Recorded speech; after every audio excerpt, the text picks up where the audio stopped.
Welcome back to Nosebleed Seats. I'm the Nag Conservative Crime Fighter. Join me once again for our next part of our interview. The 10 most influential people in Central Illinois wrestling. He's the Intimidator, Josh Totten. Backtracking a little bit before we started Mount Vernon shows here. There was, with all of IWAP success, there was a headline that came out that said that there was a major walkout at one of the weekly shows, and then some bizarre stuff happened the 2 weeks after that. Can you tell us briefly, without, I don't know how much bashing you want to do, or no bashing, without upsetting anyone?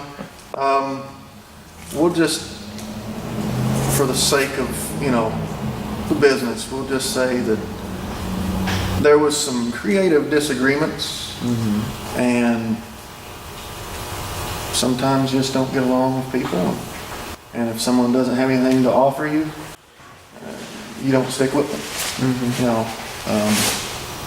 And I think that's just about it. There's some personal stuff. I think this got a little too personal. And the guys weren't gonna stand for that. They didn't want anybody in their personal business, and I don't blame them. Your personal business is your personal business. As long as you don't bring it up to me. And while that was going on, were you worried about the future of the company? No. Or what was going to come, what the next shoe was going to be that dropped? It just, basically,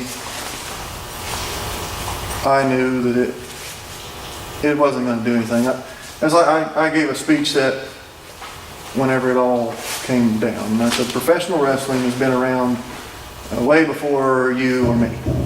Okay, and there's nothing you or me are going to do that's going to stop that. It's going to be around when you're gone. It's been proven over and over. There's been superstars that have come and they've gone, but professional wrestling is still here. If you want to look at your big success stories, like if we talk about the Fed, his dad, then him, now his son. It's a family thing. So if you can't find family within the wrestling, it will fail. It may not fail for someone else, but your own little legacy will pass away. And we've seen that with Bud. He didn't have, the family to pass it on to at the time. Or good partners. Right. Good partners that were able to do it. I guess legally probably was the stopping point. And, he had a 19, 20-year legacy. We could have been NWC still to this day and went on for another 20 to 40 years until found someone to pass the torch to. Now, whether or not that was his intentions, I don't know. Eventually, a settlement was reached, and where the roster came back and then they resumed the shows. There was distrust that remained, and a few months later, we see that the original promoter of IWAP left the company, and this became IWAU. He took his part of the company, because it was IWAU first, or IWA first, IWAP. And then productions. He was the productions. So, there was a little squabble over that, trying to say that, we couldn't use IWA, and I was like, that was around before any of it done, and what it stands for will always stand. It stands for Independent Wrestlers Alliance, not wrestling or promoter. And that's what we try to get away from. We try to have the wrestlers. They're the talent that bring the fans in. Now you do have to have a heavy. You have to have someone they respect. And if they don't respect you, they will walk out. Right. I got them to come back because they respected me. And there's a new sheriff in town. And There's a new sheriff in town, and basically, pretty well everybody come back. You know, I mean, there was a few guys that never made it back, but show must go on. Pretty much everybody came back. I'm not aware of anybody that decided to go with IWAP to their new promotion. For the most part, everybody. For most guys, they stayed neutral. If they didn't come back to the weekly shows, they stayed neutral, and they'll do either, which, you know, this is independent wrestling. So that's what people do. The ones that couldn't find the mutual respect, you know, they just shy away from it. And I can't blame them. I was there, I watched it all, I was part of it. I don't blame anybody for their decisions. IWAU pretty much started over with talent that appeared at IWAP before, but their home fed was APW. People that were associated with wrestling school and only pretty much stayed with IWAU. And now there's been head-to-head shows where IWAP runs and IWAU just happens to run. Can two promotions coexist in Olney? Well, so far they are. You know, I mean, I'll tell you point blank, I consider that my stomping ground. So if you come into my town and try to run a show, we're probably going to have one. Because they're, how do I say it? They're those wrestlers' fans. They're the ones that go and work every week for free to entertain those people. And if you want to come in and bring in mercenaries to try to go show them something else, which you're not going to beat our product. They can't beat our product, and I can say that without a doubt. I do want to say, I'd rather this. You know, You have a better situation here in Olney than we do in Springfield because we've had the long-established promotion that's been going to have their 12-year anniversary versus 3 startups in a 2-month period with people that aren't as trained, or a bunch of people coming in that haven't been inside of a ring in 3 years, and then you have a live Bacho Mania show. well, the thing is all the backing that was behind IWAP went with IWAU as far as talent and the knowledge and the experience. When they broke, they lost all that. Now, what they learned in those 2 years, they use. You know, they do a great job of promoting their shows and stuff like that. But we've let them run shows before. We've not ran them when they brought Jerry Lawler in one year. We let our fans go there because we wanted them to have a chance to see Jerry Lawler. You know, like, hey, Jerry Lawler's in town. This may be the only time ever. So, you know, we respect our fans' wishes. You know, and that's basically where we get our stuff from. And I've seen the other promotion come up and try to give our fans free tickets and get them thrown back in their face. It's a loyalty thing. It's a loyalty thing. You know, you come out in front of the building and you want to pass things out, you know, that's a no-no. And all that does is make the wrestlers in the back want to beat you that much more. You know, they'll come together even stronger. You know, that sort of thing only strengthens IWAU. It only strengthens it. So whenever we run a show at the same time as another company, that's going to be our strongest point, because everybody comes together, because we're all there for the same goal. We're there for the development. We're there for the promotion of the product, the wrestling, which, you know, that's what's coming first. You know, so these guys can get the, how do you say it, recognition for what they do. You know, they put a lot of hard work in. I'm sure you've seen the dramatic changes in guys like Christian Rose, Matt Cage, Joey O'Reilly, A.T. Brooks. I mean, I go on and on and on. Yep. You know, seeing the guys come up there and work out with me, that makes me feel good, because it lets me know that, you know, maybe that's borderline my greatest accomplishment, is getting these guys to change the way they look at professional wrestling. Well, yeah, I think I've had a lot of wrestlers out there contact because of that. You know, it catches their attention. You know, we've had fans as far away as, you know, Great Britain, you know, that watch our stuff and have contacted us and said, hey, I'm going to be in the States. I want to come watch an IWAU show, you know. But I mean, that's what it's all about. I mean, we got fans that want to come from all the way over there just to come see our guys wrestle. That, to me, is a very good sign. You know, and it's a sign that the work they're putting in, they're getting back. They're getting out. So. And as IWAU raises in profile, there's always going to be clashing egos in the locker room. How do you manage those disputes when they arise as these folks, their profiles rise up in the country? We've seen a few that ended up in the PWI 500 recently. How do you manage that when those Believe it or clashes not, happen? the ego thing is probably the hardest issue. Because, you know, they're athletes, they're training, they're competing.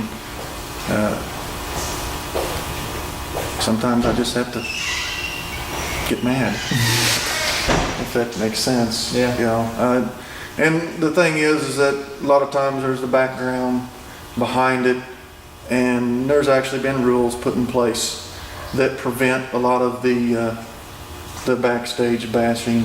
I know that the NFL and stuff, you know, they've made rules about the Twitter and all that stuff about talking bad about teammates and stuff. And, and we've adopted some of their policies so that if you're going to trash talk someone, just do it behind his back, you know, because you're a professional and you're going to have to go out there and wrestle with this guy. Do you really want to trash talk me and me find out about it by reading it off the internet? If it's not an actual promo for the match to get crowds, people to buy a ticket, and it's not a part of the show. Even if it was. And maybe I didn't know. And now I'm upset. Okay. Now, what if I decide not to follow all the rules? You want to be the filter. Yes. I can hurt somebody. You know, there's no doubt in my mind. I could hurt them bad. I can get them in a submission hold and not let go. I can break some bones. I said that's the reason that you got to learn to get together. You get someone in a predicament like that. You won. Stop. You know, sometimes guys get carried away. It's the nature of the business. You know, there's a lot of leeway in professional wrestling. Let me tell you. But it all comes out in the wash. You know, guys don't hold grudges forever because they realize that they're competitors, and the guys that they're competing against are other great competitors, and they're going to have great matches if they can just get along. And people are going to want to come see them. They're going to pay money to come watch these guys wrestle, you know, and they need to learn just to be professional. Any wrestlers that you'd like to see coming to IWAU that have never ever wrestled in that promotion before?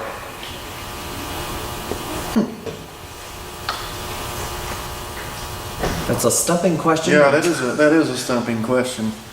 It doesn't have to be national names. Right, I've went to some PWP shows, you know, I mean, sometimes they'll run some stuff with us at the Pro Wrestling Prestige, yeah.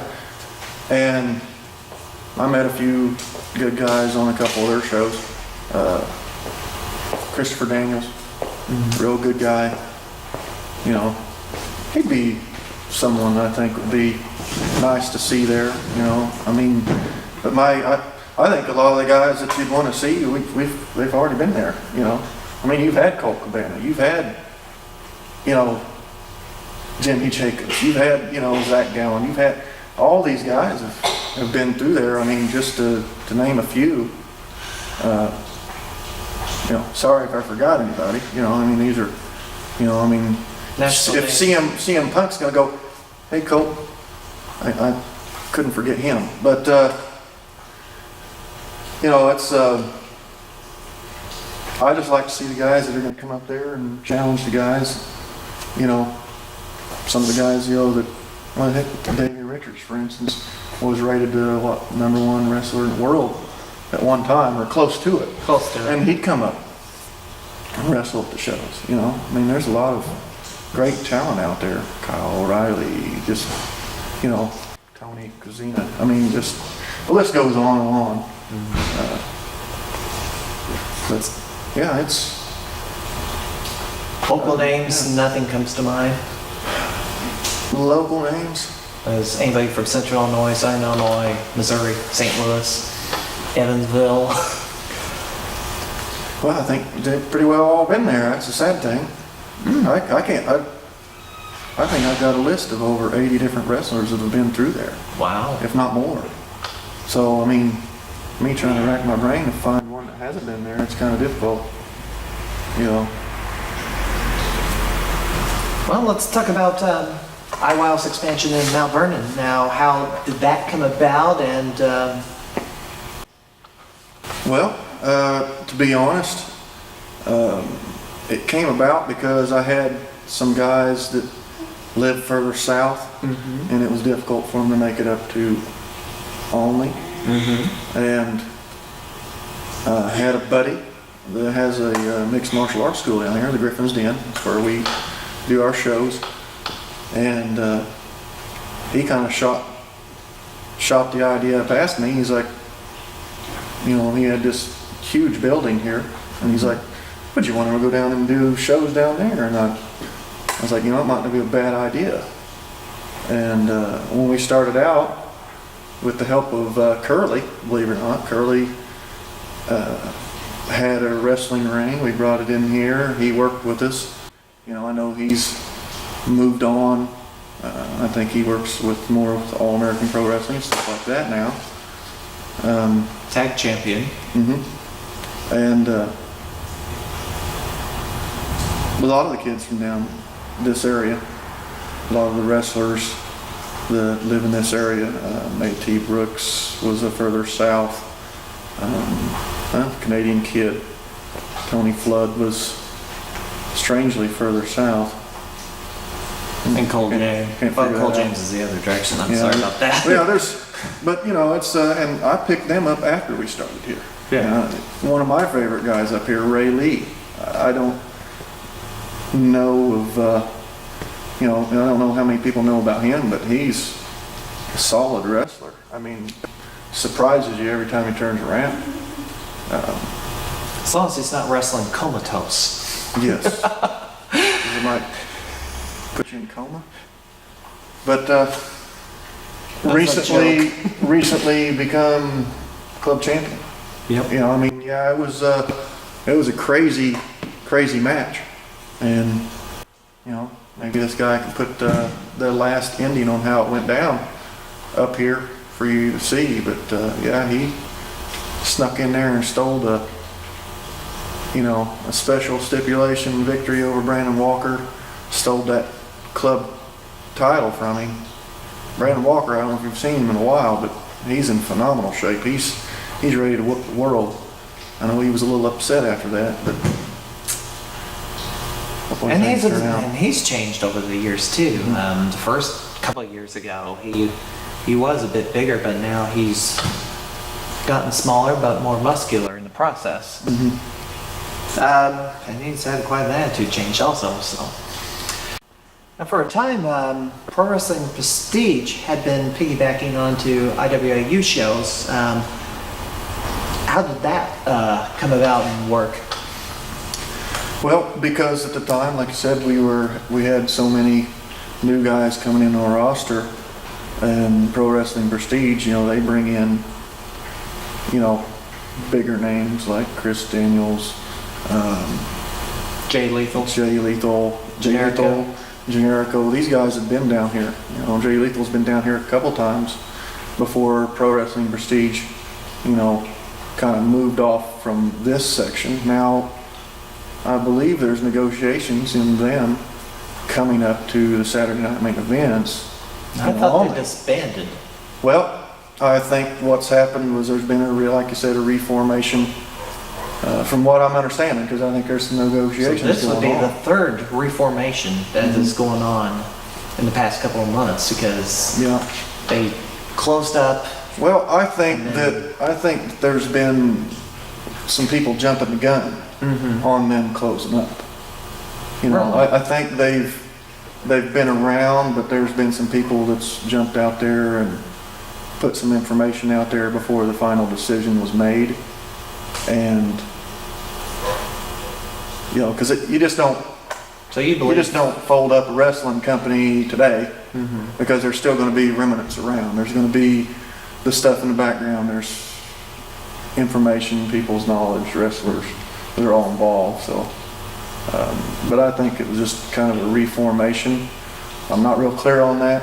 Haven't got the final word, but I've heard something to do with our next show and only, possibly them having something up there. Because I think what they did is they renegotiated, because this show was more of a paid show, so to speak, and the only show was the free show. I think they renegotiated so that the Saturday shows up there would actually have a little bit more of the, I haven't seen that before, draw. Oh, okay. So it's kind of like a advertisement to say, you get to come see our guys, and Pro Wrestling Prestige is going to bring in Zach Gallon and Jay Lethal and Jimmy Jacobs. or Jimmy Jacobs or whatever. They're going to bring them in too. So now you get to see these former WWE superstars at the show up there, which now pushes our Saturday shows up so that all of our Wednesday fans have something different to see. IWA's future for 2012, where do you see it going? Well, we're just going to stay the course, and I've got about 4 or 5 trainees that I hope to get out there and start getting them into the mix. Some good potential, and I think these guys are going to make some waves, because one of them's a pretty big fella. He's about a 350, 400 pounder, and he's solid.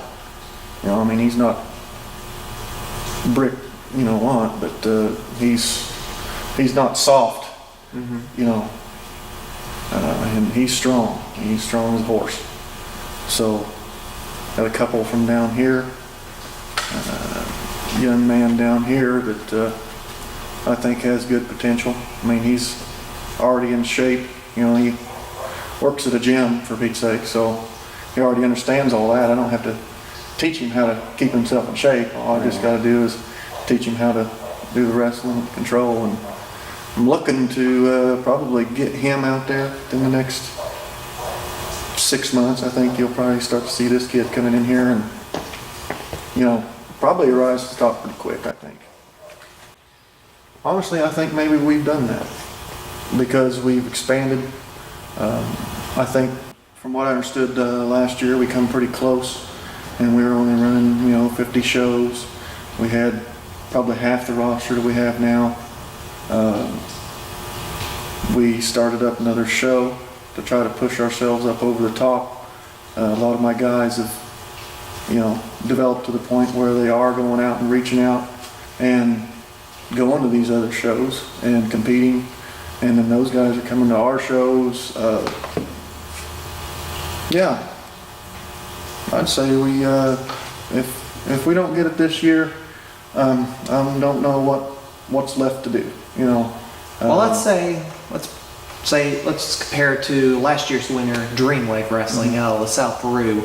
What makes IWAU stand out apart from Dreamwave? Well, Besides running 120 shows a year. Right. They're in a little bigger town, you know, they got a little more talent to pick from than what we got. But I think we get our talent up and running, and the fact that they've wanted some of my talent lets me know that we must be doing the right thing. And there's other companies that are bigger than them that's used our talent. And I'm sure that there's guys go all over the place too. But like I said, we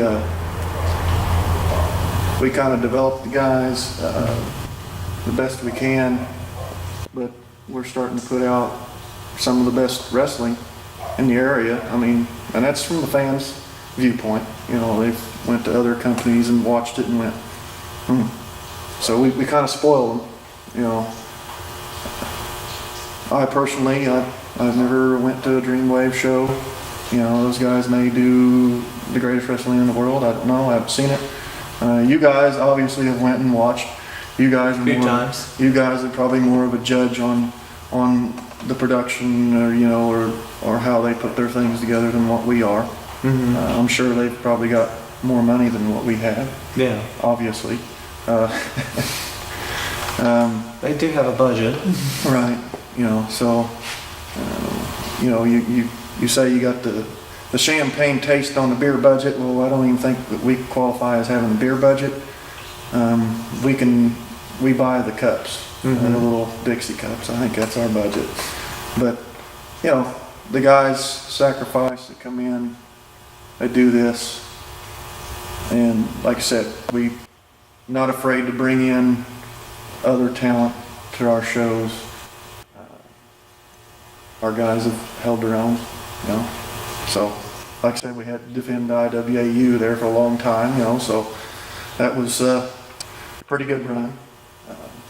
And I'm sure it's going to continue, obviously, you know, with pro wrestling prestige going to come in. I can almost see that probably being rekindled. And some of the guys they boo for, they'll probably be cheering, you know, once they're representing the company again. So We're quickly running out of time.